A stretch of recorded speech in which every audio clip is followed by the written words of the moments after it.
Hi friends, it's Mary from Mom Behind the Computer. If you're new to my channel, I am a work-at-home / stay-at-home homeschooling mom to a 5-year-old little girl, and I have one little boy that is expected a little later this year. Here on this channel, I share about motherhood, technology, and how motherhood and technology can also go together to have some really fun and productive results. If those videos intrigue you, please be sure to hit the subscribe button below so that you'll be notified whenever I post a new video. Today, I wanted to talk to you about one of my favorite subjects, which is planning. Now, I'll be the first to admit that I am not always a consistent planner.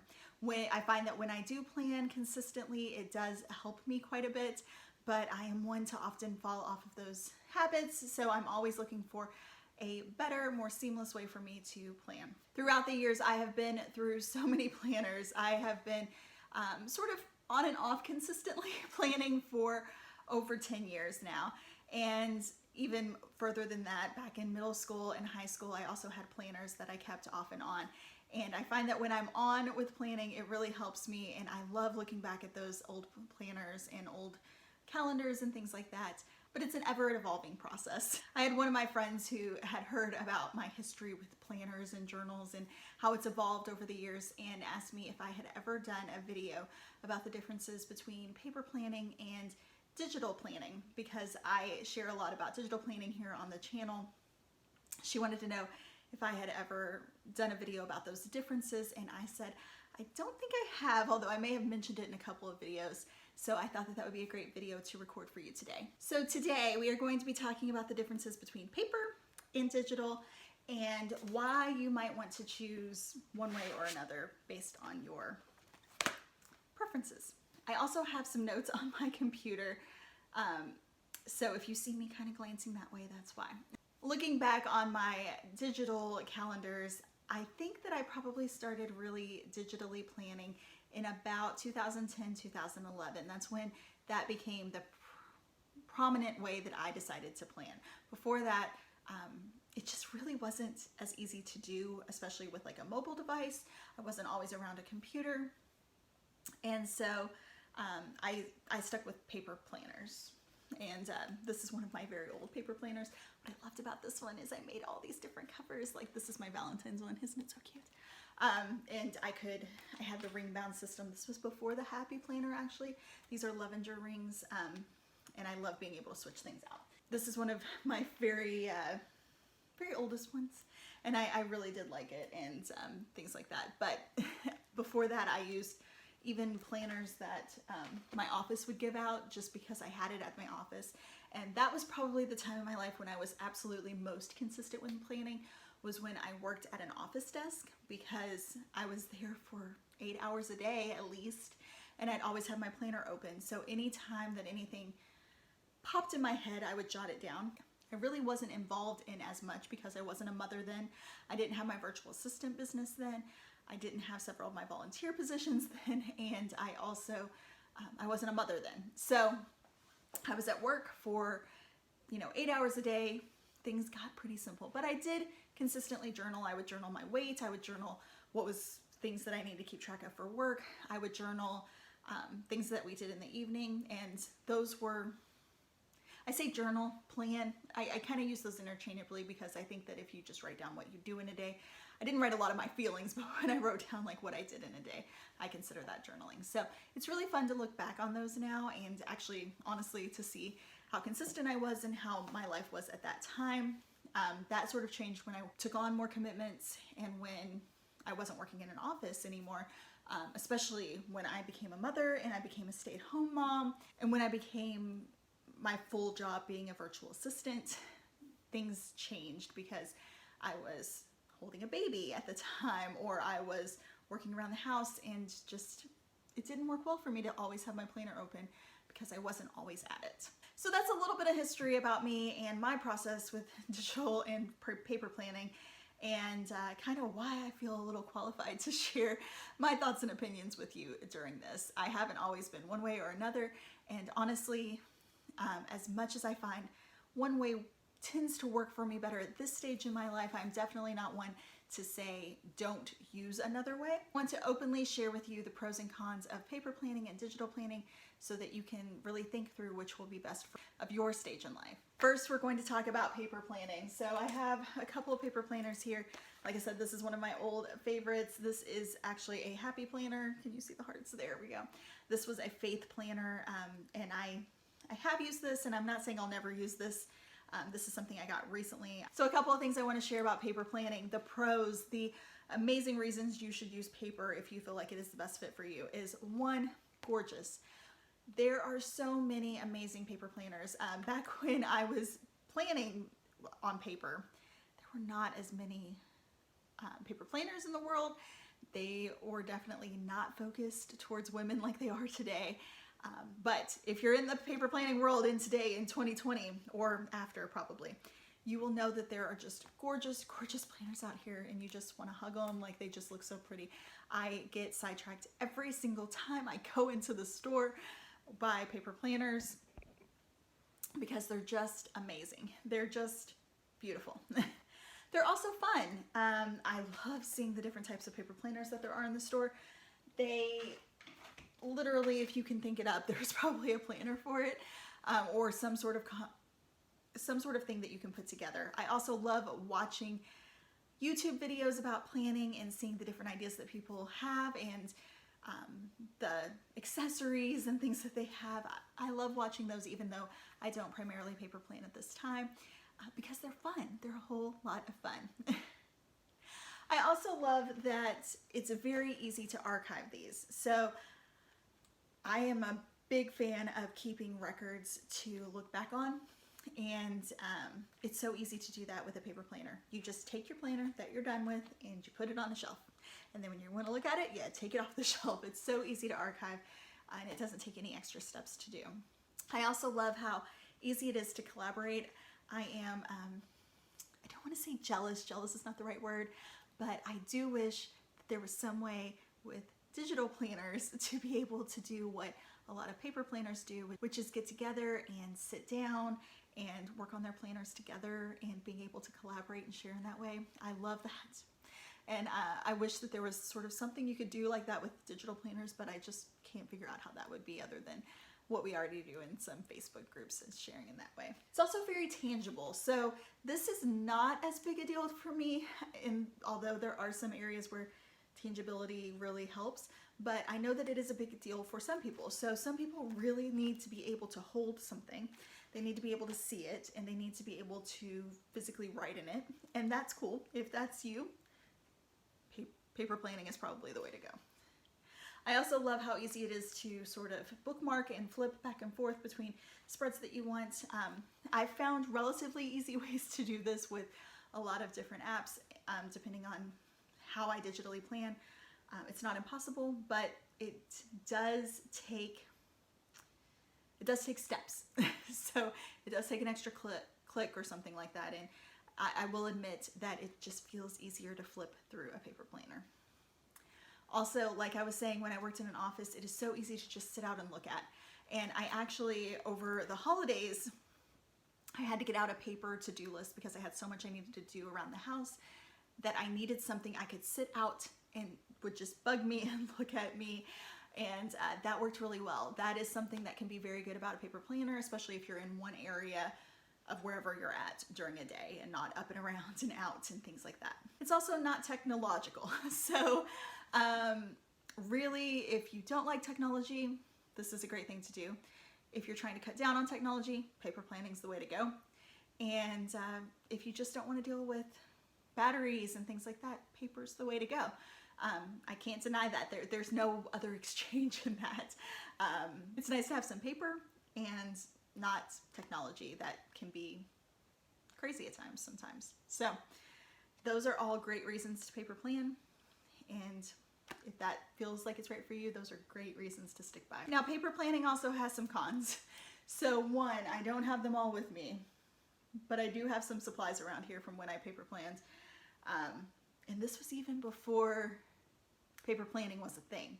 So there was a time before decorative paper planning was a total thing, but I still had so many supplies. I had stickers, I had labels, I had bookmarks, I had pins, I had so many things. And if I wanted to go somewhere and plan, make it look pretty or make it look decent, I had to carry a lot of stuff with me, or I had to store a lot of stuff in my office.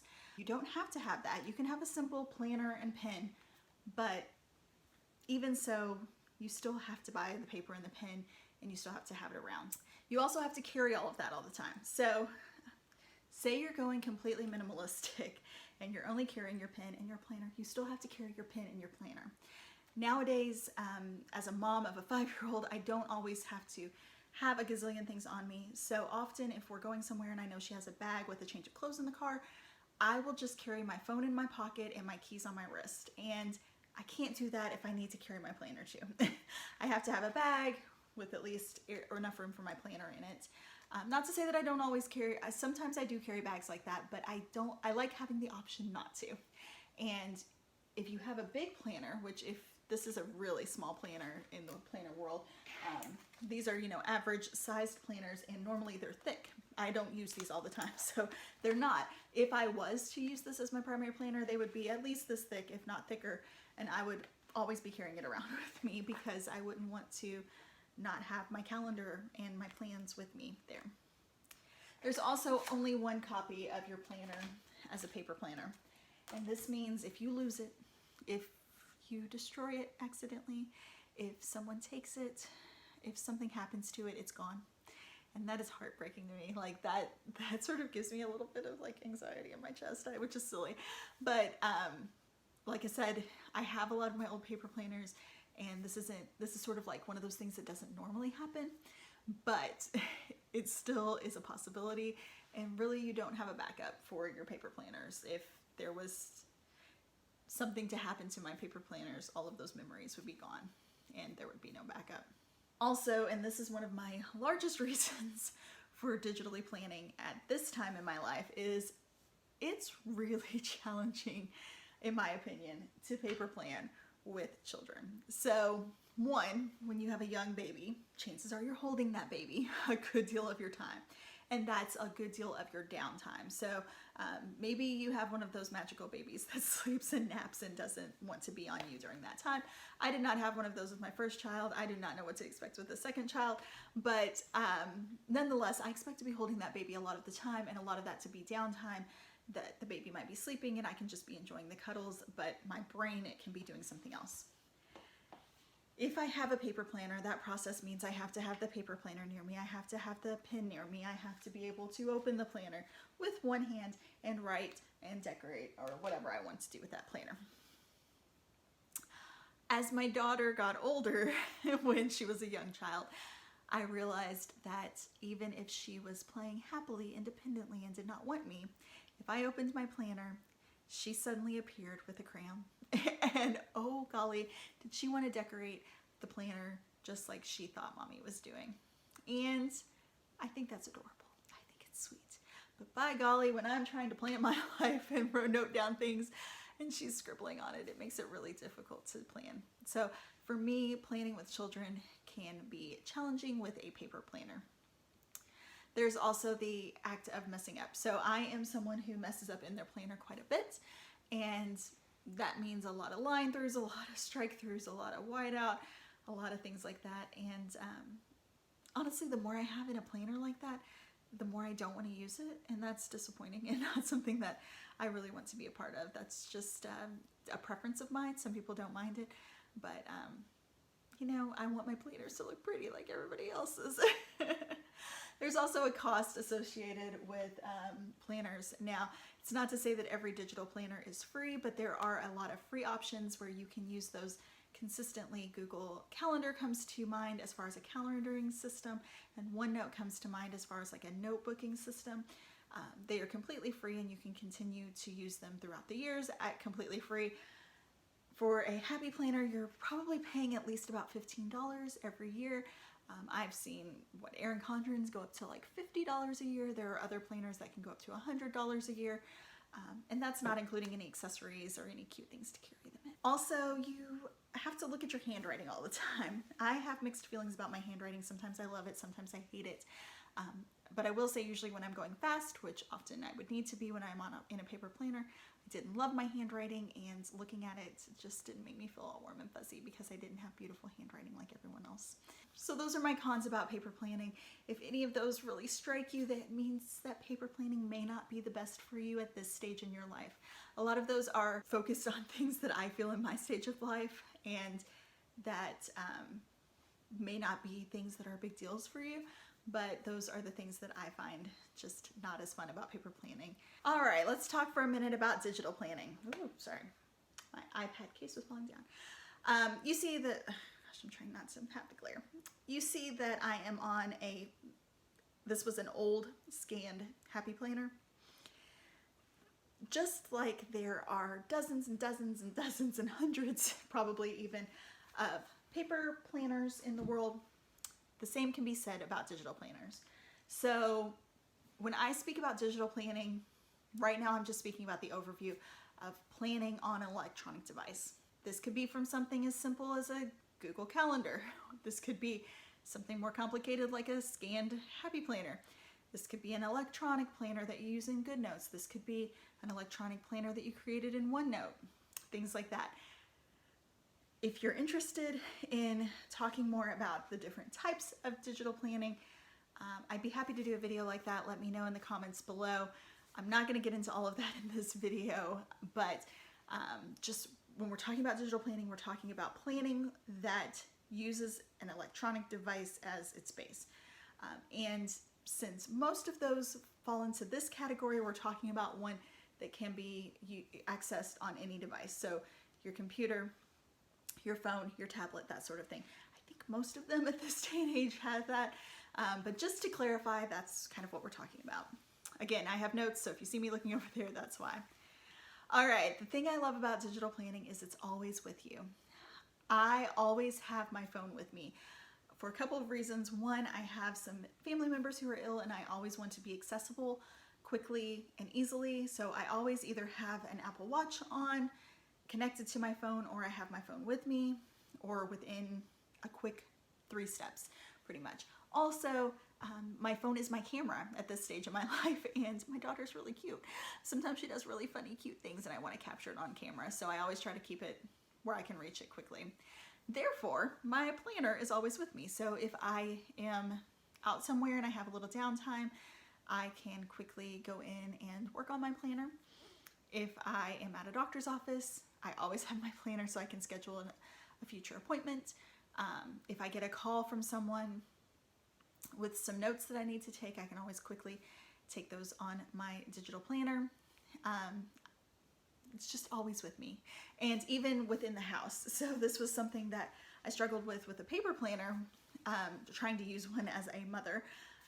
As a mother, sometimes I'm upstairs, sometimes I'm downstairs, sometimes I'm in my child's bedroom, sometimes I'm in the playroom, and carrying a paper planner everywhere was not so much fun, but I'm always going to have my phone with me.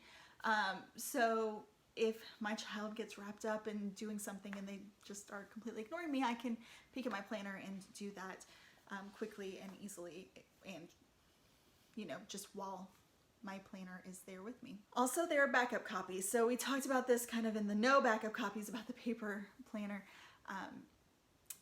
Yes, there are times that things don't work as backup copies, but for the most part, because they're accessible on many different devices, there are backup copies for most planners in that way. Not to say that it couldn't happen that everything is destroyed, but it's much less of a chance than if you only have one copy. Depending on the app and what you have set up, you can set reminders, which are amazing. This whole topic gets complicated, but just know that as a digital planner, you can set up reminders and have a device remind you, which is kind of like having your own little Rosie the robot, which is pretty cool. I love being able to have my historical items on the go. So with a paper planner, get it over here. So with a paper planner, I'm not going to carry around 7 years of planners, but with my digital planner, I can easily carry around 7 years of planners in this little device or in my phone.